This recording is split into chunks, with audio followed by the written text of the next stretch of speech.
yaakaar mu ngi yàqeeku Adama wàllu emploi. C'est un problème très sérieux Fatou c'est-à-dire c'est le problème au Sénégal. C'est un problème partout mais. fii non en Afrique surtout. Il y a la question de l'emploi et de l'employabilité dans ce pays-là. surtout fii ku fi perdre pouvoir emploi moo tax nga ñàkk ko. Abdou Diouf c'est la jeunesse ñoo ko dindi teg Ablaye Wade am yaakaar ci moom. Ablaye Wade c'est la jeunesse ñoo mobilisé wu am yaakaar ci Macky Sall. teg ko Macky Sall jeunesse bi ñoo am yaakaar ci ñii teg leen fi. parce que ku ci ñëw da ngay jàpp ni soo ñëwee tu vas régler la question. mais c'est une question qui peut pas être réglée définitivement parce que loolu aussi loolu mooy dëgg aussi définitivement. dans un pays il faut qu'il y ait des chômeurs. Ça nous sommes d'accord. Combien? Oui, mais non, le nombre n'est pas important. On peut avoir 10% de chômeurs, comme tu dis. Oui, c'est pas mal ça. Nous contendons vers la question sociale pour régler la question de l'emploi. nañu egg foofu. Mais dañuy d'accord ni il faut qu'on se dise des vérités.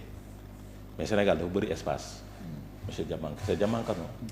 Dans Fakha. Il y a trop d'espace dans ce pays-là. La difficulté que nous avons, c'est que nous amul lu ñuy utiliser suñuy suuf. moo andi la situation de chômage de ce pays-là. Les types d'investissement que nous avons nous citoyens sénégalais day andi la question du chômage de ce pays-là parce que l'État c'est vrai il y a pas assez de fonctionnaires il y a pas assez d'avocats il y a pas assez de magistrats il y a pas assez te les écoles forment énormément. C'est vrai il suffit juste d'une loi pour régler cette question-là verrou bi tëb. Les jeunes auront de l'espoir pour dire que man mën naa nekk avocat man mën naa nekk magistrat man mën naa nekk lii man mën naa nekk lii parce qu'il y a un verrou c'est ça la vérité.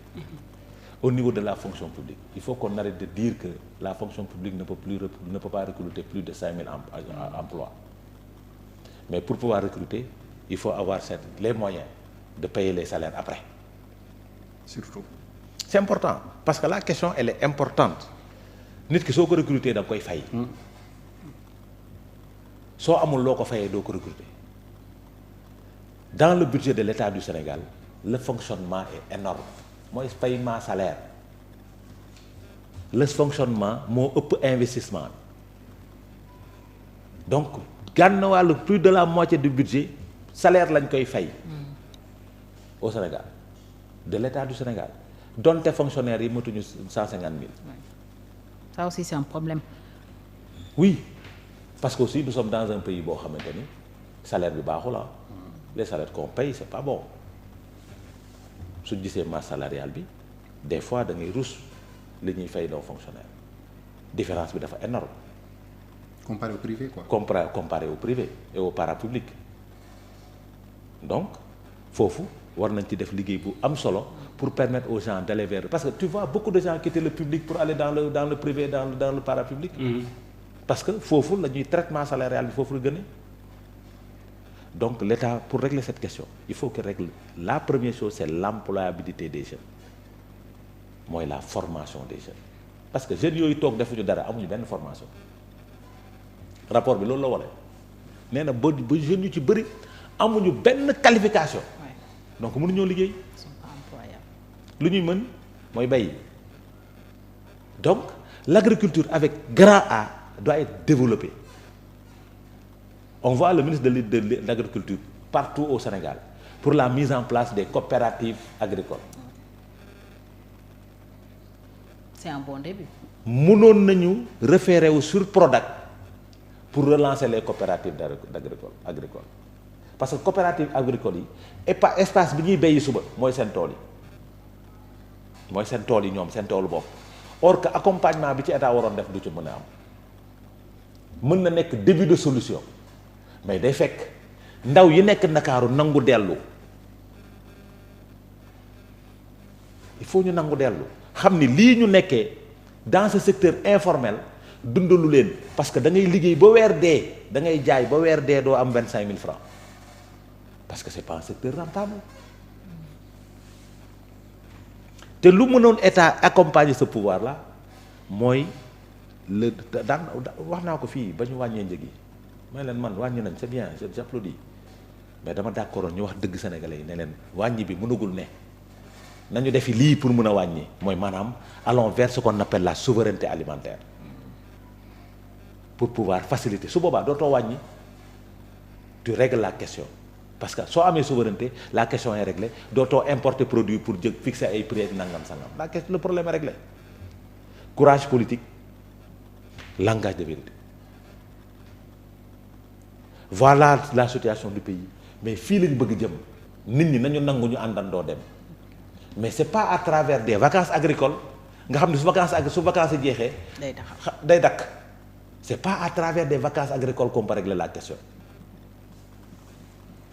Il a fait une proposition sur 25 000 jeunes avec 53 milliards. Ça règle la question de la salubrité et la question de la sécurité au niveau de la localité. C'est des situations qui sont là. Maintenant nag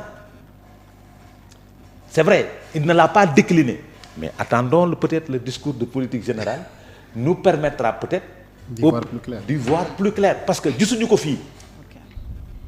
moom laa doon wax ci attente mu ne ma non ku nekk mën na xaar leen. peut-être aussi qu'il voulait pas danser plus vite que la musique. non comme premier ministre day dem. c'est lui qui décline la politique de la nation. c'est pas le premier ministre. c'est le chef de l'État qui décline la politique de la nation. kon waroon na ko aborder. waroon na ko aborder. on peut décliner la politique mais dans l'exécution. non c'est le premier ministre qui exécute. waaw mais l'exécution c'est dans l'exécution qu'on retrouve. j'ai dit c'est le premier ministre qui exécute. Absolument. La vision du chef de l'État. Peut-être qu'il veut laisser la primeur à son premier. Ça ne devait pas se passer comme ça. Maintenant nag puisque defu ko seen lecture la seen vision des choses la man mën naa bañ a gisee noonu. Comme il l'a dit ku mu neex nga gisee nu la neex. Mais man dama jàpp ni puisque suñu constitution wax na ko moom. suñu charte fondamentale ba léegi soppeekuwul. bés bu soppeekoo ñu jël ay pouvoir jox ko premier ministre. su boobaa débat bi dootul am mais tant que charte fondamentale bi soppeekuwul on dit que c'est le président qui décline la politique de la nation c'est le premier ministre day exécuter rek donc ñun waruñu xaar normalement le premier ministre qui décline une politique pas une vision et il décline pas une politique pour 5 ans parce que wóoru ko mu toog fi 5 ans. Le premier ministre. Pas pour 5 ans. Okay. Donc là, le président de la République décline une vision pour 5 ans. Il est là pour 5 ans.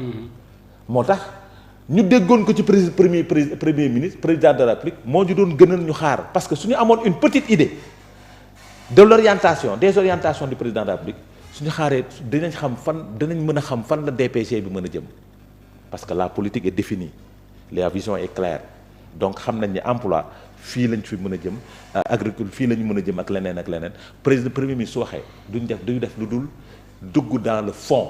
Mais est-ce que le président est obligé de le dire, Adama? Non. xam nga le président n'est obligé de dire rien du tout. Voilà. Est-ce que tu comprends? Parce que kenn du ko obligé dara li mu bëgg a wax lay wax mais man sama xalaat laa wax mooy dama doon xaar parce que le DPG la déclaration de politique générale ça ci fond bi lay dugg. Il est dans des aspects techniques.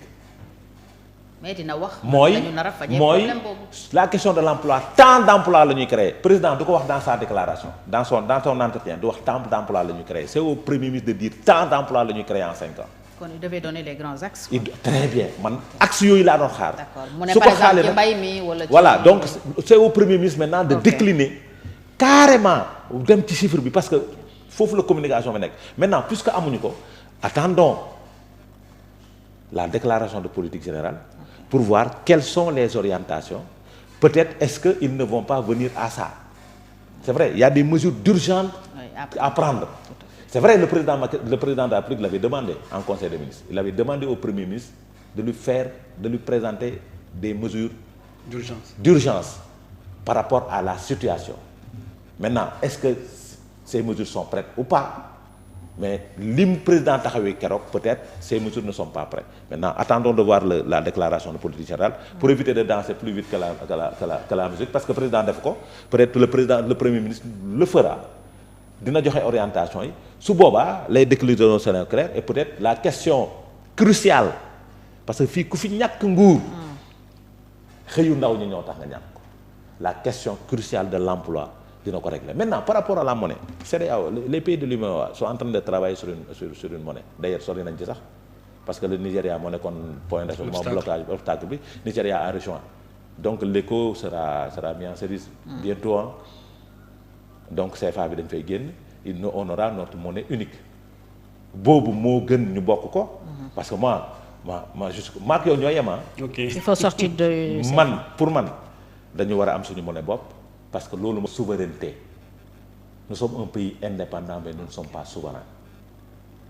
donc pour ñu mën a am pour ñu souverain il faut qu'on soit souverain sur le plan économique il faut qu'on soit souverain sur le plan agricole il faut qu'on soit souverain sur le plan social il faut qu'on soit souverain sur le plan sanitaire sur tous les plans mais loolu lu ñu koy mën a yombal c'est d'être souverain sur le plan monétaire maintenant puisque dañu bokk ci espace UEMOA ils sont en train de travailler sur cette question-là attendons de voir les conclusions parce que loolu tamit dinañu teggi tuuti sur le dictat de la France bi nga xam ne moom moo fi nekk suñu réserve yi nekk foofu musiba naaru laay la et voilà quoi suñu réserve yooyu musiba naaru laay la et suñu jógee ci dictat boobu peut-être ça nous permettra d'avoir une petite souveraineté économique et de pouvoir régler ces questions-là